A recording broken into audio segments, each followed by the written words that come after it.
ધારાસભ્ય દ્વારા 10 લાખની ગ્રાન્ટ મંજૂર।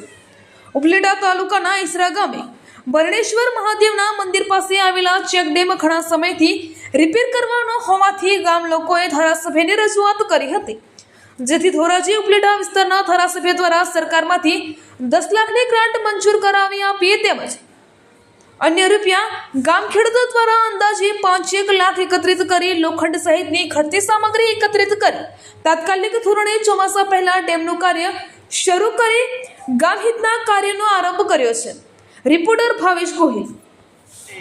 ખેડૂત અને સરકાર શ્રી મહેન્દ્રભાઈ પાટલિયાના સહકાર અને સહયોગ મહેન્દ્રભાઈના સપોર્ટથી આજે અમારું 24 કલાકની અંદર કામ પાસ કરી અને યુદ્ધના ધોરણે વરસાદી વાતાવરણ હોય, ભાદર નદીનો ફ્લો પાણીનો પૂરેપૂરો હોવાને લીધે 24 કલાકમાં સરકારશ્રીએ નિર્ણય લઈ અને કામ મંજૂર કરી આપેલ છે। તે બદલ અમે ઈસરા ગામના ખેડૂત વતી ખૂબ ખૂબ આભાર માનીએ છીએ અને ઈસરા ગામના બરણેશ્વર ચેકડેમ નંબર 1નું કામ આ ચાલુ છે અને ખેડૂતશ્રીના સહયોગથી લોખંડ સરકારશ્રીમાંથી પાસ ન થતાં ખેડૂત સ્વખર્ચે લોખંડ અને શ્રમ કરે છે।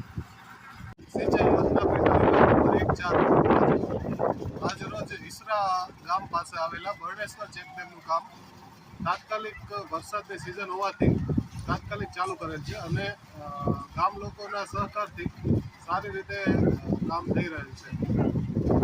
નટપુર ન્યૂઝ સખત અને સતત આપની સેવામાં। અમારા ફેસબુક પેજ, ઇન્સ્ટાગ્રામ, યુટ્યુબ ચેનલને સબસ્ક્રાઇબ કરો અને ફોલો